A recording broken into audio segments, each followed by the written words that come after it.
महात्मा गांधी, जिनका मानना था राइट्स एंड रिस्पॉन्सिबिलिटीज आपस में लिंक करते हैं और ये एक दूसरे के बिना एग्जिस्ट नहीं करते हैं। उनका मानना था कि लोगों को सिर्फ अपने राइट्स नहीं बल्कि अपनी रिस्पॉन्सिबिलिटीज पर भी ध्यान देने की जरूरत है। पर क्यों? तो वो इसलिए क्योंकि हम अक्सर बात करते हैं अपने राइट्स की, पर भूल जाते हैं कि हमारे ये राइट्स हमें मिलते हैं पर कुछ रिस्पॉन्सिबिलिटीज के साथ। अब क्वेश्चन ये है कि आखिर ये किस तरह की रिस्पॉन्सिबिलिटीज है और हमें इन पर ध्यान देने की आखिर जरूरत क्यों है? तो इन्हीं क्वेश्चन का आंसर जानने के लिए चलिए कंटिन्यू करते हैं क्लास 11th की पॉलिटी का चैप्टर 5 राइट्स, जिसमें आज हमारा टॉपिक है rights and responsibilities. Rights not only place obligation upon the state to act in a certain way, but they also place obligations upon each of us.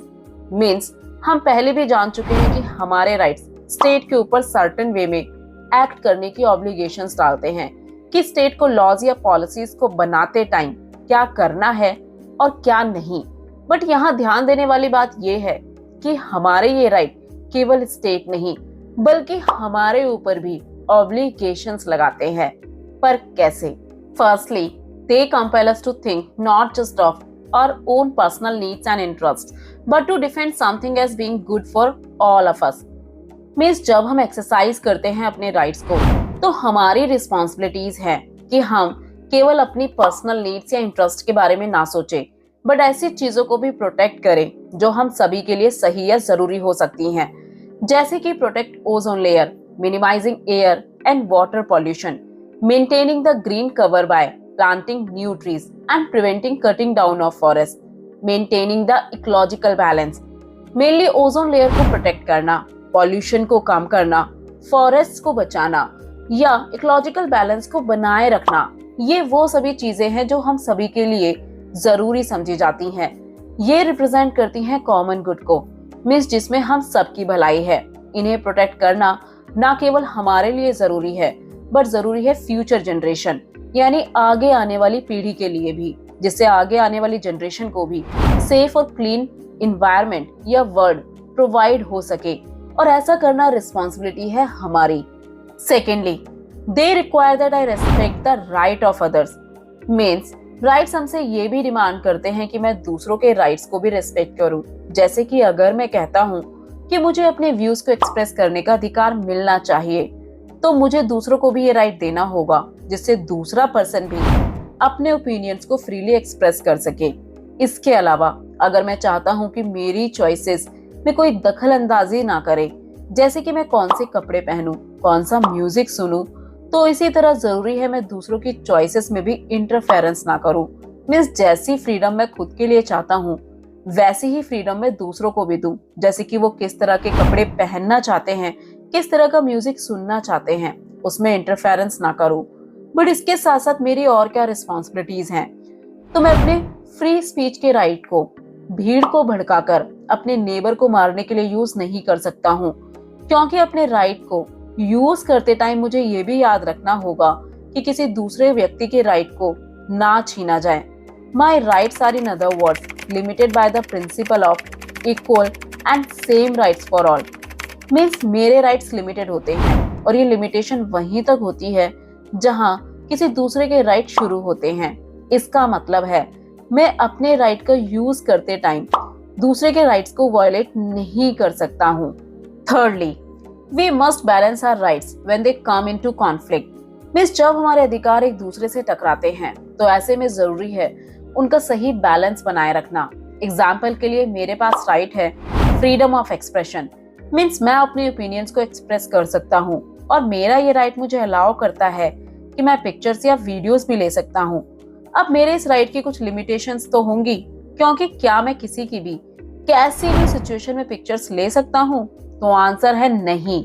मान लीजिए मैं किसी व्यक्ति की नहाते हुए पिक्चर लेकर उसके कंसेंट के बिना इंटरनेट पर उस पिक्चर को पोस्ट कर दूं, तो ऐसा करना गलत होगा, क्योंकि इससे उस व्यक्ति का राइट टू प्राइवेसी का वायलेशन होगा और इसीलिए जरूरी है कि अपनी फ्रीडम को एंजॉय करते समय हम किसी दूसरे के राइट को हार्म ना करें।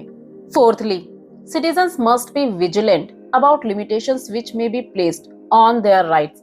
मींस सिटीजंस को हमेशा केयरफुल रहना चाहिए कि उनके राइट्स पर कौन कौन सी लिमिटेशंस लगाई जा रही हैं। आज ही डिबेट का टॉपिक भी है, क्योंकि आज गवर्नमेंट नेशनल सिक्योरिटी के नाम पर सिटीजन्स को दी जाने वाली सिविल लिबर्टीज पर लिमिटेशंस को इम्पोज कर देती है। नेशनल सिक्योरिटी को प्रोटेक्ट करने के लिए सिटीजन्स पर लगाए गए रिस्ट्रिक्शंस को उनके वेलबींग के लिए जरूरी माना जा सकता है। बट क्वेश्चन ये है कि कई बार नेशनल सिक्योरिटी के नाम पर सिटीजन्स पर लगाए जाने वाली ये रिस्ट्रिक्शंस उनके राइट्स के लिए खतरा हो सकती हैं। जैसे कि अगर कंट्री टेररिज्म को फेस कर रही हो, तब क्या इन कंडीशंस में उसे अपने सिटीजन्स की फ्रीडम को लिमिट कर देना चाहिए? क्या इन कंडीशंस में केवल शक के आधार पर लोगों को अरेस्ट करने का राइट मिल जाना चाहिए, या गवर्नमेंट को लोगों के लेटर्स को ओपन या उनके फोन को टैप करना जरूरी समझा जाना चाहिए, या कॉन्फेशन लेने के लिए लोगों को टॉर्चर करना चाहिए? क्योंकि इन कंडीशंस में गवर्नमेंट सिटीजन के राइट को रिस्ट्रिक्ट कर अपनी पावर का मिसयूज कर सकती है। मेनली इस तरह की सिचुएशन में ये देखना जरूरी है कि क्या वो व्यक्ति जिसे अरेस्ट किया गया है वो सच में सोसाइटी के लिए बड़ा खतरा है भी या नहीं। मेनली जिन लोगों को अरेस्ट किया गया है उन्हें लीगल काउंसिल की हेल्प और मजिस्ट्रेट के सामने अपनी बात रखने का मौका मिलना ही चाहिए। इसीलिए हमें गवर्नमेंट को ऐसे राइट्स देने से बचना चाहिए जिनका गलत यूज कर वो लोगों के फ्रीडम को छीन सकती है। मेनली गवर्नमेंट लोगों के राइट को छीनकर अथॉरिटेरियन बन सकती है।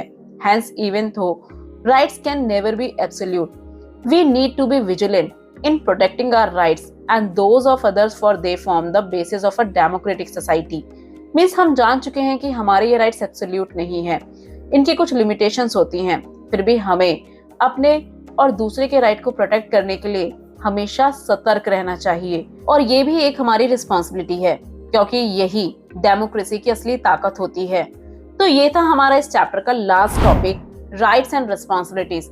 इस चैप्टर में हमने डिटेल से जाना राइट्स को, कि राइट्स क्या होते हैं, कहाँ से आते हैं, कांट राइट्स को किस तरह डिफाइन करते हैं, legal rights and the states के बारे में, और काइंड्स ऑफ राइट्स के बारे में भी, at last rites and responsibilities के बारे में। You can join our Telegram channel for more information and resources. The link has given in the description.